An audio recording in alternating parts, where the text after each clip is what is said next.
Bienvenue à cette présentation sur l'activité réservée de décider de l'utilisation des mesures de contention en milieu scolaire. Les connaissances partagées aujourd'hui sont considérées comme essentielles pour les gestionnaires en éducation, puisqu'elles proviennent d'encadrements légaux directement liés à la sécurité des élèves et du personnel scolaire. Cette capsule, présentée par la Fédération des centres de services scolaires du Québec, a été élaborée en partenariat avec le ministère de l'Éducation, l'Ordre des ergothérapeutes du Québec, l'Ordre des psychoéducateurs et psychoéducatrices du Québec, ainsi que l'Ordre des psychologues du Québec.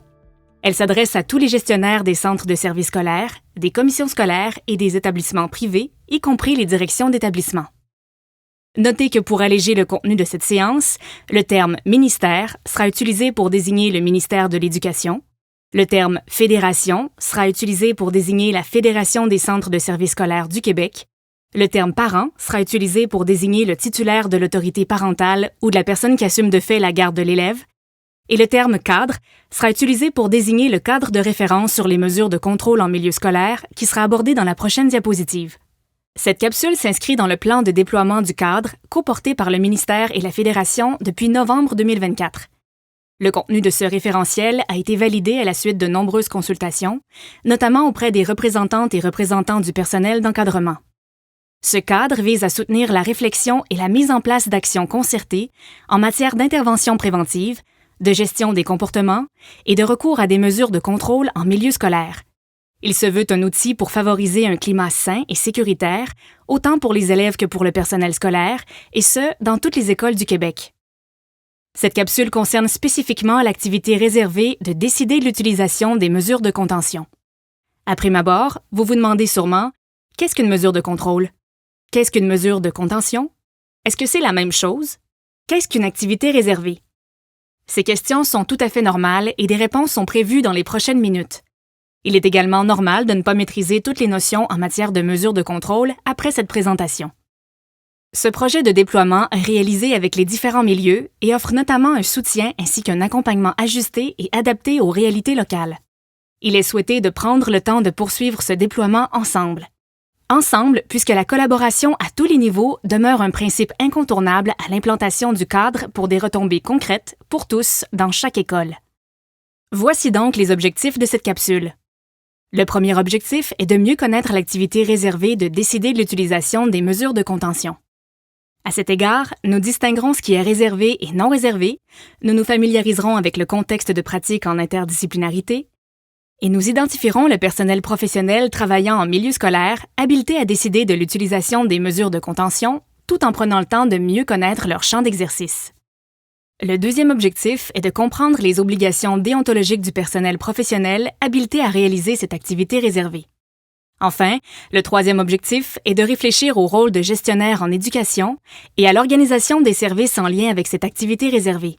Ceci requiert d'assurer l'implication du personnel professionnel habilité, conformément à la loi, et d'adapter le contenu aux réalités de chaque école. Avant d'aller plus loin, il est essentiel de comprendre les fondements du système professionnel du Québec. Imaginez un écosystème où différentes institutions travaillent main dans la main avec un objectif commun, la protection du public. L'organigramme que vous voyez illustre cette collaboration entre les différentes institutions qui forment le système professionnel québécois.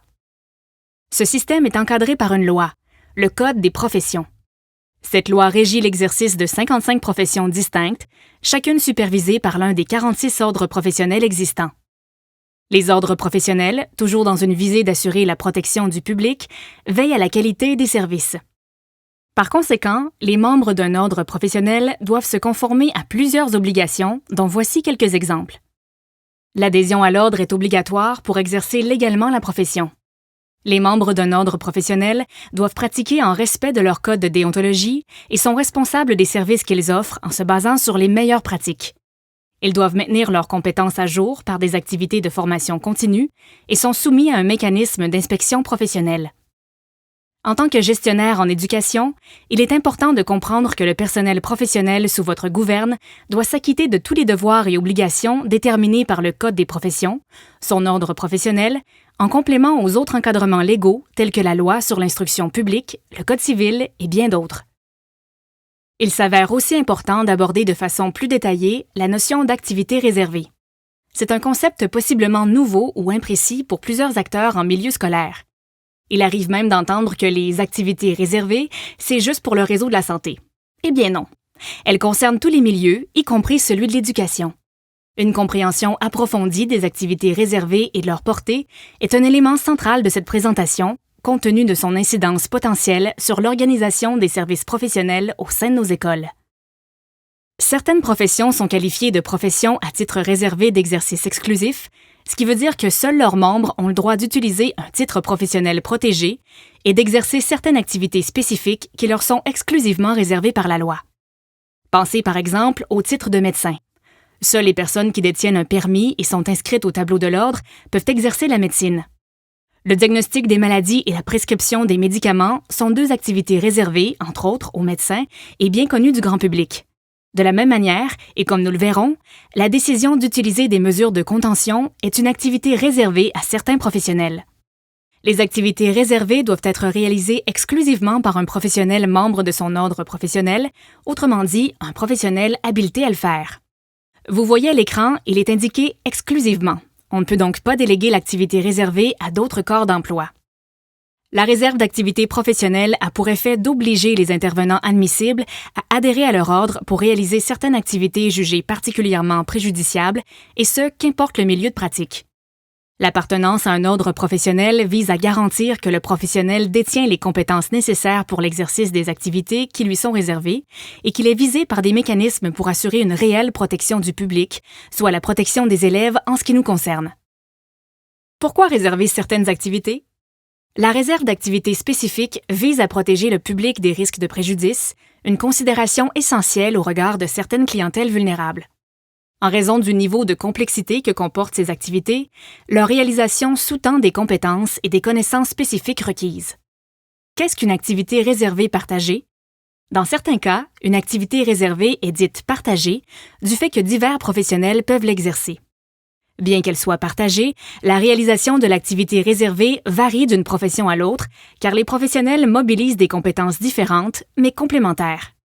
Le partage de ces activités par divers professionnels sous-entend que la réalisation de ces activités devrait résulter d'une démarche interdisciplinaire à la lumière de l'expertise particulière de chacun.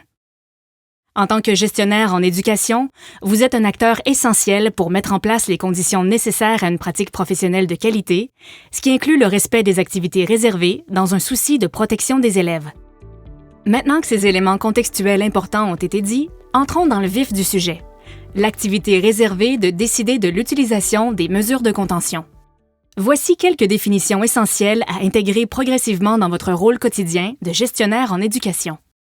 D'abord, les mesures de contrôle sont des mesures ayant pour but d'empêcher un élève de s'infliger des lésions ou d'en infliger à autrui. Ce sont des mesures se limitant à la personne dont les comportements représentent un danger imminent pour sa santé, sa sécurité ou celle des autres. L'utilisation de telles mesures doit être minimale et exceptionnelle, en plus de tenir compte de l'état physique et mental de l'élève, c'est-à-dire les caractéristiques de l'élève telles que sa taille, sa force, ses limitations et sa condition médicale. Il ne s'agit pas de mesures punitives ou disciplinaires. Elles doivent prendre fin dès que sont disparus les motifs qui les ont justifiées. Pour désigner les mesures de contrôle, d'autres termes sont parfois utilisés, comme mesures contraignantes et mesures exceptionnelles. On parle alors de la même chose. La contention et l'isolement sont des mesures de contrôle. Plus spécifiquement, la contention est une mesure qui consiste à empêcher ou à limiter la liberté de mouvement d'un élève en employant la force humaine ou un moyen mécanique ou en le privant d'un moyen qu'il utilise pour pallier un handicap.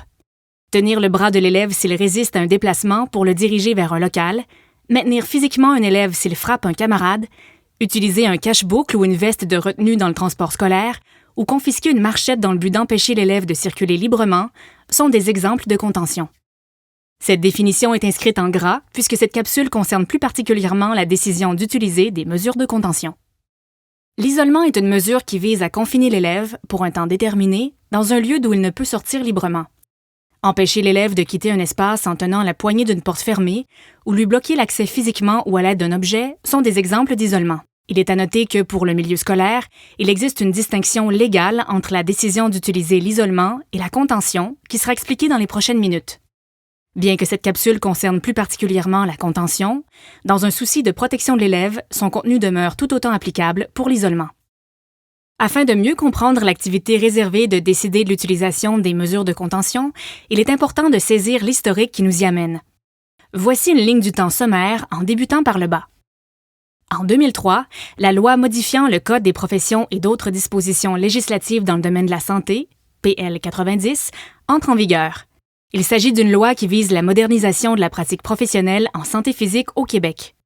La décision d'utiliser des mesures de contention a alors été réservée aux professionnels de la santé physique suivants: l'ergothérapeute, l'infirmière, le médecin et le physiothérapeute. Cette activité réservée peut alors être exercée en tout lieu par ces professionnels habilités, incluant les milieux scolaires et les services de garde. En 2012, la loi modifiant le Code des professions et d'autres dispositions législatives dans le domaine de la santé mentale et des relations humaines, PL 21, entre en vigueur. Il s'agit d'une loi qui vise la modernisation de la pratique professionnelle, cette fois-ci en santé mentale et en relations humaines au Québec. En complément aux professionnels énumérés en 2003, la décision d'utiliser des mesures de contention a aussi été réservée aux professionnels suivants: le criminologue, le psychoéducateur, le psychologue et le travailleur social. Cependant, ce qui est important de comprendre ici est que jusqu'à tout récemment, pour ces professionnels habilités, l'activité réservée était limitée aux lieux suivants: une installation maintenue par un établissement au sens de la Loi sur les services de santé et les services sociaux et de la Loi sur les services de santé et les services sociaux pour les Autochtones CRI, qui n'incluait pas les milieux scolaires. En octobre 2023, à la suite de l'adoption d'un règlement édicté en vertu du Code des professions, les psychoéducateurs et les psychoéducatrices, ainsi que les psychologues, se sont vus habilités à exercer cette activité réservée sans restriction de lieu, incluant désormais les milieux scolaires. Le haut de la ligne démontre des publications officielles en matière de mesures de contrôle dans le secteur de la santé et des services sociaux et dans le secteur de l'éducation. Les écrits en santé et services sociaux ont grandement influencé la rédaction du cadre en éducation. Vous voyez aussi en haut de l'écran le recueil qui a été une référence centrale pour la préparation de cette capsule.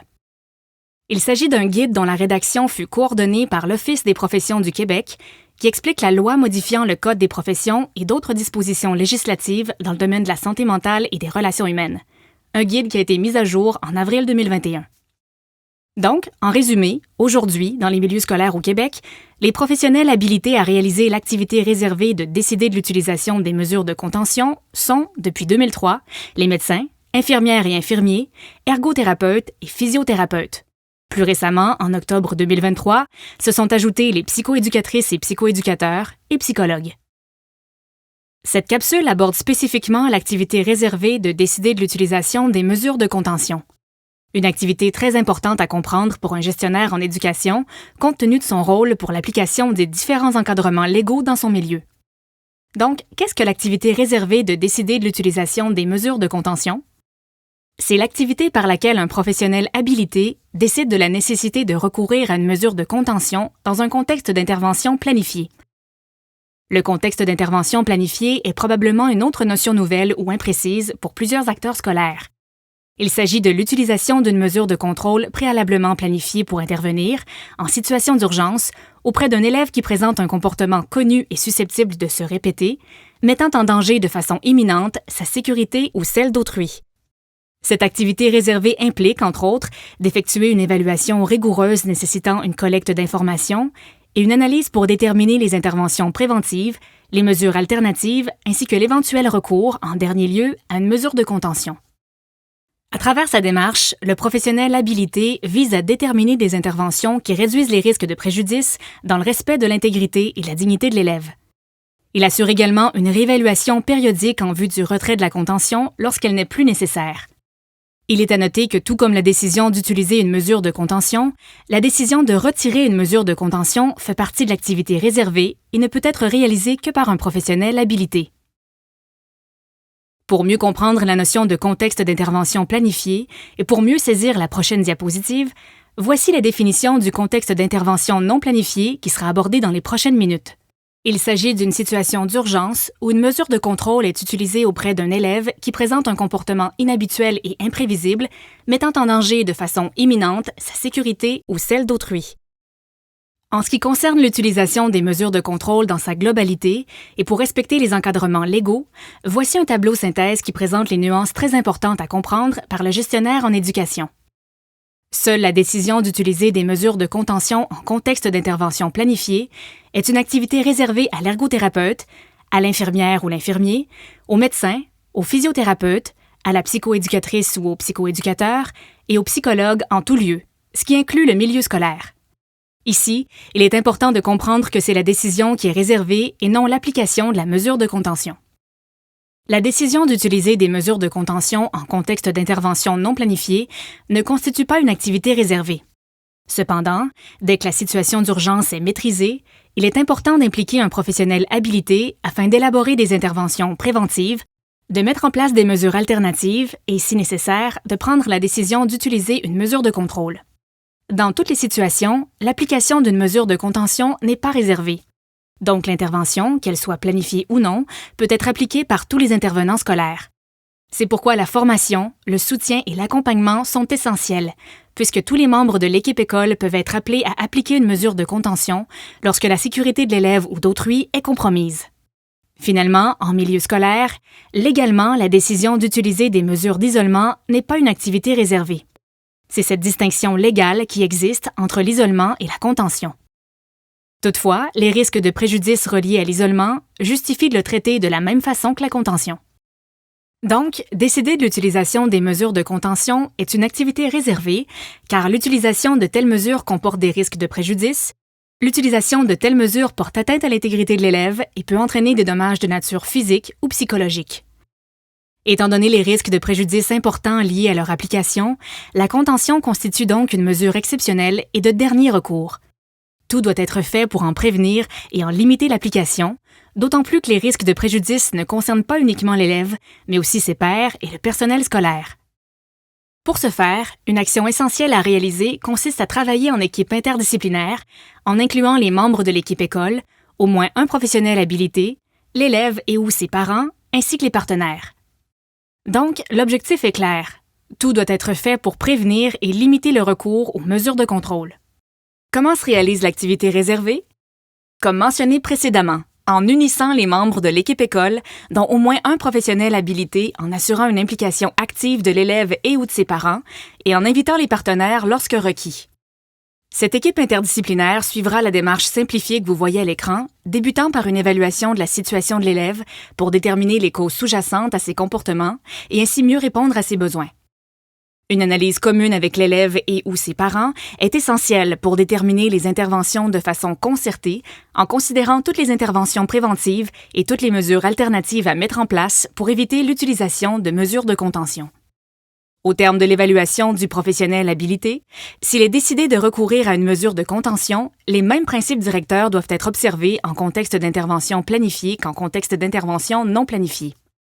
La mesure de contention doit être envisagée en dernier recours et lorsqu'un danger est imminent, être la moins contraignante possible, être réalisée en assurant le respect, la dignité et la sécurité de l'élève, respecter le protocole école et le protocole élève le cas échéant, et faire l'objet d'un suivi. Le suivi vise à s'assurer de l'efficacité des interventions préventives et des mesures alternatives, tout comme d'une utilisation sécuritaire de la mesure de contention. Il permet aussi d'apporter rapidement les ajustements nécessaires s'il y a lieu. La réévaluation par le professionnel habilité, quant à elle, est réalisée de façon périodique ou lors d'un changement significatif dans la situation de l'élève. La réévaluation est une étape incontournable afin de planifier le retrait de la mesure de contention dès que possible. Il devient fondamental de revenir à la notion du travail interdisciplinaire.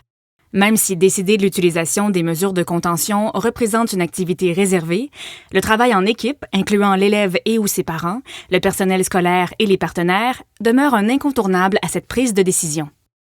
Pour une vision globale des besoins de l'élève, il s'avère essentiel de mettre à profit la complémentarité des savoirs et des compétences de chacun. L'activité réservée doit être réalisée en respect du champ d'exercice des professionnels, puisqu'elle est partagée entre professionnels habilités de différentes disciplines. Il est toutefois important de noter que les professionnels habilités ne sont pas interchangeables, mais plutôt complémentaires. Ainsi, dans certaines situations, lorsque les ressources le permettent, le recours à plus d'un professionnel habilité dans l'analyse entourant la décision d'utiliser des mesures de contention demeure possible, voire souhaitable, compte tenu de la contribution unique de chacun. Concrètement, en tant que gestionnaire en éducation, pour appliquer les notions d'interdisciplinarité et de complémentarité dans vos écoles, il est recommandé de faire une analyse la plus juste possible des besoins des élèves afin de bâtir des équipes diversifiées. La prémisse centrale est de favoriser un accès aux bons professionnels tout en considérant vos réalités locales et vos obligations. En ce sens, en tant que gestionnaire, pour composer des équipes interdisciplinaires diversifiées qui misent sur la complémentarité des savoirs et des compétences, il devient nécessaire de comprendre davantage le champ d'exercice des principaux professionnels habilités en contexte scolaire. Il est pertinent de prendre le temps de les lire. Pour l'ergothérapeute, il s'agit d'évaluer les habiletés fonctionnelles, déterminer et mettre en œuvre un plan de traitement et d'intervention, développer, restaurer ou maintenir les aptitudes, compenser les incapacités, diminuer les situations de handicap et adapter l'environnement dans le but de favoriser l'autonomie optimale de l'être humain en interaction avec son environnement. Pour les psychoéducatrices et les psychoéducateurs, il s'agit d'évaluer les difficultés d'adaptation et les capacités adaptatives, déterminer un plan d'intervention et en assurer la mise en œuvre, rétablir et développer les capacités adaptatives de la personne, ainsi que contribuer au développement des conditions du milieu dans le but de favoriser l'adaptation optimale de l'être humain en interaction avec son environnement.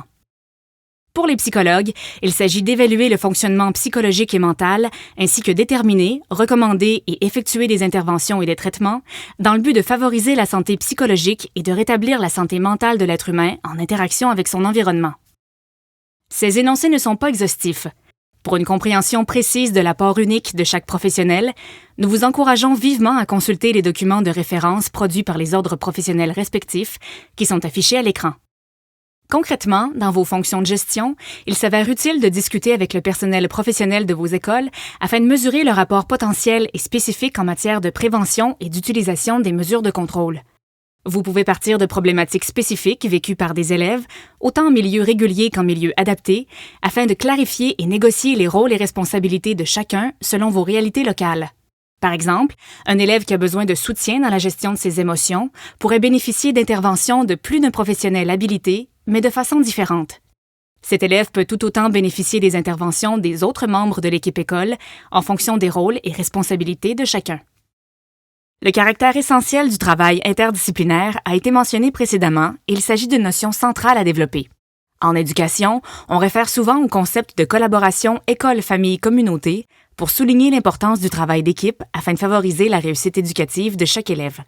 Bien que décider de l'utilisation des mesures de contention soit une activité réservée, la démarche associée à cette décision est avant tout une démarche d'équipe qui implique notamment la direction.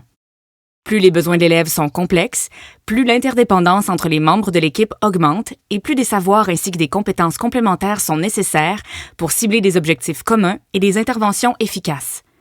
Lorsqu'on aborde les mesures de contrôle, les besoins de l'élève dans son environnement sont généralement complexes. Une réponse à ces besoins passe donc par la formation d'une équipe avec les expertises requises. Dès que la situation se complexifie, pour des actions en amont, pour éviter d'éteindre des feux, comme on entend souvent, en fonction des ressources disponibles, il est important d'ajouter des membres autour de l'élève au bon moment en réponse à ses besoins et à ceux de son entourage. Au bon moment implique de solliciter le professionnel habilité en prévention avant que le problème ne grandisse en complexité et en chronicité. Les objectifs communs de l'équipe doivent miser avant tout sur la recherche d'interventions préventives et de mesures alternatives afin d'éviter une utilisation récurrente des mesures de contrôle qui comportent des risques de préjudice pour l'élève et le personnel scolaire. Il faut toujours considérer dans nos pratiques que l'utilisation des mesures de contention doit être exceptionnelle et de dernier recours. Et qui compose cette équipe?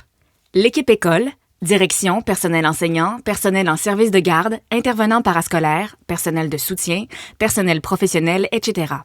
La famille, l'élève, ses parents et parfois ses proches aidants. La communauté. Souvent, il y a l'implication d'intervenants d'organismes communautaires ou d'intervenants en santé et services sociaux. Pour une application efficiente de la notion de collaboration école-famille-communauté, en réponse aux besoins de chaque élève, l'expression à retenir est « les bonnes personnes au bon moment, au bon endroit et avec l'intensité requise ». Une notion qui soulève toute l'importance de favoriser une culture collaborative au sein de chaque école. Cette deuxième partie vise à consolider votre compréhension des obligations déontologiques du professionnel habilité à décider de l'utilisation des mesures de contention. Ainsi, en connaissant les responsabilités propres aux professionnels habilités, responsabilités qui découlent de lois et règlements, les gestionnaires pourront leur offrir un soutien et un accompagnement adapté. Pour mieux comprendre les responsabilités établies par les ordres professionnels, il s'avère pertinent de détailler la démarche clinique du professionnel habilité, démarche qui, rappelons-le, se réalise toujours en équipe. Lorsqu'un professionnel habilité est interpellé pour une situation nécessitant une démarche reliée à la décision d'utiliser des mesures de contention, ce professionnel doit s'acquitter des responsabilités indiquées à l'écran selon le mode de fonctionnement établi localement dans l'organisation des services. Le professionnel réalise quelques étapes préalables avant de débuter sa démarche clinique. 1. Le professionnel habilité analyse la demande, c'est-à-dire la situation portée à son attention, pour s'assurer d'avoir un mandat clair et pour pouvoir y répondre dans le respect de ses obligations. Par exemple, dans son analyse initiale, le professionnel habilité tiendra compte de son contexte de pratique pour agir en cohérence avec les règles de son organisation en se posant les questions suivantes. Quelles sont les politiques internes du milieu concernant les mesures de contrôle? Quelles sont les connaissances actuelles du milieu sur les mesures de contrôle? Comment les services sont organisés dans mon école? 2. Le professionnel habilité s'assure de détenir les compétences requises pour répondre à la demande. Si nécessaire, il développe ses connaissances par des activités de formation continue ou de mentorat. Il décline toute demande qui ne s'inscrit pas dans les paramètres de son champ d'exercice et réfère au bon professionnel. 3. Le professionnel habilité obtient le consentement libre et éclairé à l'évaluation par les parents et ou l'élève de 14 ans et plus aptes à consentir. Il s'agit d'une responsabilité légale du professionnel habilité qui implique la transmission des informations nécessaires pour une prise de décision en toute connaissance de cause, sans pression ou crainte de représailles.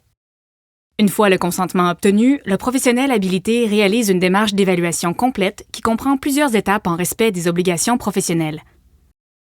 Il choisit les modalités de collecte de données relatives à la situation problématique et aux besoins de l'élève. L'ensemble des données récoltées lui permettent d'analyser et d'interpréter ces informations en vue de décider ou non de l'utilisation d'une mesure de contention. Ainsi, si le professionnel habilité en vient à décider de l'utilisation d'une mesure de contention, il transmettra des informations à l'élève et ou ses parents en abordant les éléments suivants. Les situations justifiant l'utilisation d'une mesure de contention, les interventions préventives et les mesures alternatives ayant été tentées ou prévues, le type de mesure de contention qui sera utilisée, la durée d'application de la mesure de contention, le niveau de surveillance requis, les contre-indications et les risques inhérents à l'utilisation de la mesure de contention, les modalités de réévaluation de cette mesure, les modalités qui s'appliquent en cas de retrait du consentement à l'intervention ou de refus. À la suite de la communication des résultats de son évaluation, le professionnel habilité planifie les interventions en équipe par l'élaboration du protocole élève dans une perspective de collaboration école-famille-communauté. Comme mentionné précédemment, la démarche clinique vise avant tout la recherche d'interventions préventives et de mesures alternatives, puisque la décision d'utiliser des mesures de contention se veut de dernier recours et exceptionnelle.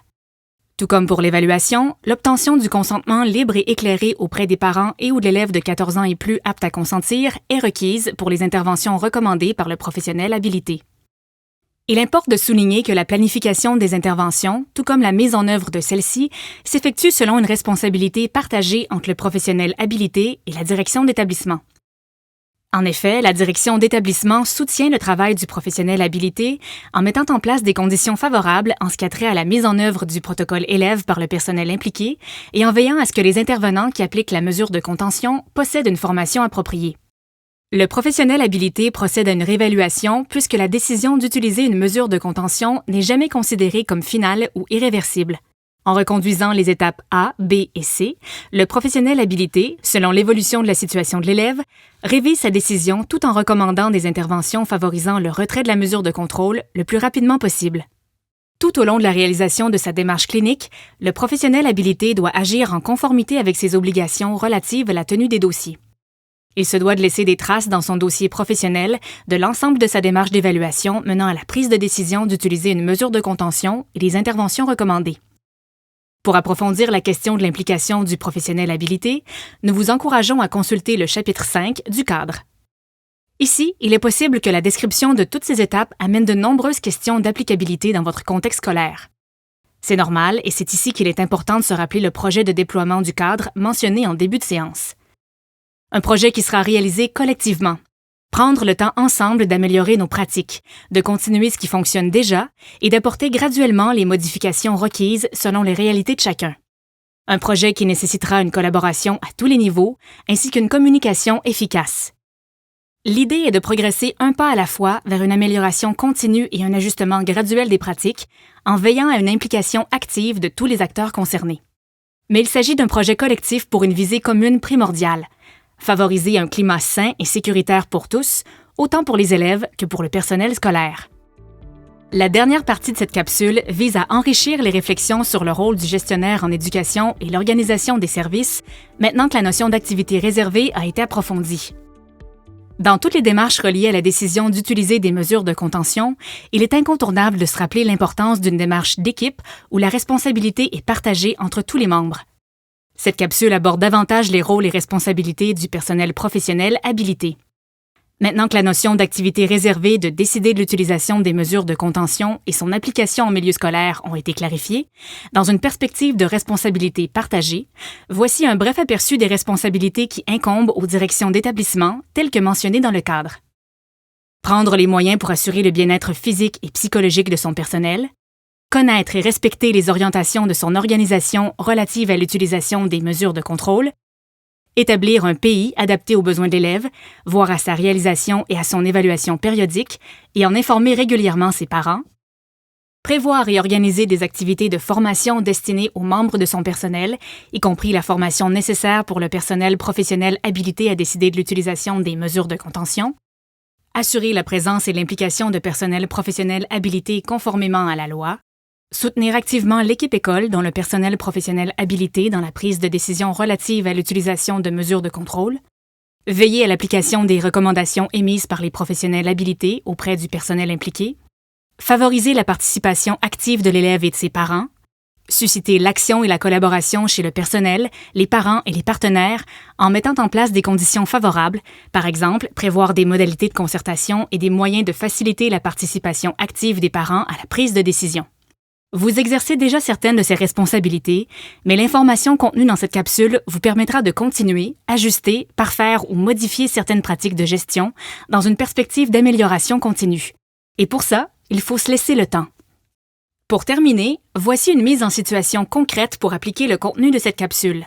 Aujourd'hui, la technicienne en éducation spécialisée de l'école a dû utiliser une contention physique auprès d'un élève en crise car sa propre sécurité était menacée. Elle avait le droit d'appliquer une mesure de contrôle comme il s'agissait d'un contexte d'intervention non planifié où un danger imminent était présent. Lors d'une rencontre avec sa direction, la technicienne en éducation spécialisée souhaite mettre en place des interventions pour éviter qu'une telle situation se reproduise. Cet élève présente des difficultés de comportement, ce qui laisse penser qu'il est fort probable que d'autres crises surviendront. Maintenant, prenez quelques instants pour noter sur un bout de papier les étapes concrètes de la démarche à privilégier dans votre établissement scolaire et vos responsabilités en tant que gestionnaire en éducation afin d'assurer des services selon les bonnes pratiques. Vous pouvez mettre la capsule sur pause afin de prendre le temps de noter vos réflexions. Voici les étapes proposées dans cette situation qui nécessite une démarche reliée à la décision d'utiliser des mesures de contention. La visée de cet exercice est de comprendre chacune de ces étapes en y intégrant les bonnes pratiques de gestion. Étape 1. Concertation entre les bonnes personnes dans une perspective de collaboration école, famille, communauté. Ici, la responsabilité de la direction concerne avant tout son leadership pour promouvoir une culture de collaboration. La direction a le rôle de susciter l'action et la collaboration du personnel scolaire concerné, dont au moins un professionnel habilité, de l'élève et ou ses parents, ainsi que les partenaires. Étape 2. Mise en place des interventions universelles et ciblées. L'utilisation d'une mesure de contention pour la première fois auprès d'un élève implique de se questionner. Est-ce que les meilleures pratiques sont en place? Par exemple, l'enseignement explicite des comportements ou des interventions de désescalade en gestion de crise. Le ou les professionnels habilités peuvent soutenir les équipes dans l'identification rapide des interventions universelles et ciblées requises. Ici, la responsabilité de la direction est de veiller à ce que les interventions déterminées en équipe soient appliquées. Étape 3. Concertation en équipe pour évaluer l'efficacité des interventions, les ajuster et définir les prochaines étapes selon les scénarios A ou B. Ici, la direction joue encore un rôle important dans la mise en place des conditions favorables à une concertation tout en veillant à la participation active de l'élève et ou ses parents. Cette étape amène à 2 scénarios. Scénario A, le plus souhaitable, une réponse positive aux interventions. Scénario B, une non-réponse aux interventions avec un constat commun que des comportements dangereux sont connus et susceptibles de se répéter. Étape 4, pour le scénario A, poursuite des interventions universelles et ciblées. Ici, la responsabilité de la direction est d'établir ou veiller à l'actualisation d'un plan d'intervention adapté aux besoins de l'élève, en veillant à sa réalisation, à son évaluation périodique et en informant régulièrement les parents. Pour le scénario B, évaluation complète par le ou les professionnels habilités en collaboration avec les autres acteurs pertinents. Ici, la responsabilité de la direction est de veiller à la présence et l'implication du ou des personnels professionnels habilités dans la démarche d'évaluation et de soutenir activement toute l'équipe. Étape 5. Recommandation des interventions incluant la décision d'utiliser des mesures de contention. On parle alors d'application d'une mesure de contention en contexte d'intervention planifiée, ou recommandation des interventions incluant la décision de ne pas utiliser des mesures de contention. Vous voyez ici qu'une démarche reliée à la décision d'utiliser des mesures de contention ne mène pas systématiquement à la décision d'une telle mesure. Il est possible que le professionnel habilité ait plutôt contribué à la mise en place d'interventions préventives et de mesures alternatives ayant le potentiel de prévenir l'application d'une mesure de contention. Ici, la responsabilité de la direction est fondamentale en soutenant activement l'équipe dans la démarche d'évaluation et de planification des interventions, ainsi que le professionnel habilité dans la prise de décision d'utiliser des mesures de contention. La direction joue un rôle clé en veillant à l'application des recommandations émises par le ou les professionnels habilités, des recommandations déterminées en équipe avec la participation des parents et de l'élève. Pour conclure, en revenant aux 3 objectifs initiaux, le premier objectif était de mieux connaître l'activité réservée de décider de l'utilisation des mesures de contention en milieu scolaire. On se rappelle ainsi que l'activité réservée est de décider et non d'appliquer. Elle est liée uniquement au contexte d'intervention planifiée et concerne seulement les mesures de contention. Toutefois, il est justifié pour un gestionnaire de traiter l'isolement de la même manière que les mesures de contention, en raison des risques comparables pour l'intégrité physique et psychologique des élèves. Et il faut se rappeler que tous les membres de l'équipe école peuvent avoir à appliquer une mesure de contention dans une situation où la sécurité de l'élève ou d'autrui est compromise. Dans toute démarche liée à la décision d'utiliser des mesures de contention, le mot-clé à retenir est « équipe ». L'expression à retenir est « les bonnes personnes, au bon moment, au bon endroit et avec l'intensité requise ». Dans cette équipe, il devient incontournable d'impliquer un ou des professionnels habilités en tenant compte de leur champ d'exercice et des besoins de l'élève. Le second objectif était comprendre les obligations déontologiques du personnel professionnel habilité à réaliser l'activité réservée de décider de l'utilisation des mesures de contention en milieu scolaire. Les ordres professionnels ont pour objectif central de protéger le public, c'est-à-dire l'élève dans notre contexte. Vous êtes maintenant en mesure de mieux comprendre les obligations légales du professionnel habilité sous votre gouverne. Le dernier objectif était de réfléchir au rôle de gestionnaire en milieu scolaire et à l'organisation des services en lien avec l'activité réservée de décider de l'utilisation des mesures de contention en milieu scolaire. Votre leadership pour promouvoir quotidiennement une culture de collaboration école, famille, communauté peut faire toute la différence. Le contenu de cette capsule vous aide à comprendre toute l'importance de favoriser le travail et d'un accès à une équipe interdisciplinaire. Une équipe composée de professionnels habilités des différents champs d'exercice, mais aussi des autres membres de l'équipe école, tels que les orthophonistes, conseillers en orientation, techniciens en éducation spécialisée, techniciens en travail social, les éducateurs en milieu scolaire et bien d'autres. Il devient important de solidifier cette équipe en y intégrant l'élève et ou ses parents, ainsi que les partenaires. Pour terminer, il est normal de ne pas être en mesure de tout appliquer les notions en matière de mesures de contrôle après cette présentation. Le déploiement du cadre coporté par le ministère et la Fédération est en cours. Ce projet se fait avec les milieux en veillant notamment à un soutien et un accompagnement ajusté et adapté aux réalités locales. En rappel, il est souhaité de prendre le temps de mettre en œuvre ce projet de déploiement ensemble. Ensemble, puisque la collaboration à tous les niveaux demeure un principe incontournable à l'implantation du cadre pour des retombées concrètes, pour tous, dans chaque école. Il est également encouragé de consulter le cadre pour des compléments d'information, ainsi que le site web du ministère pour des outils en lien avec le cadre. Le ministère et la Fédération sont soucieux d'assurer une communication fluide tout au long du projet de déploiement. Pour des questions ou des préoccupations, nous vous invitons à communiquer avec le répondant de votre organisme scolaire relatif au dossier des mesures de contrôle. Il s'agit d'un travail collectif indispensable pour un objectif commun d'une grande importance: favoriser un climat sain et sécuritaire dans toutes nos écoles, pour les élèves et pour le personnel scolaire.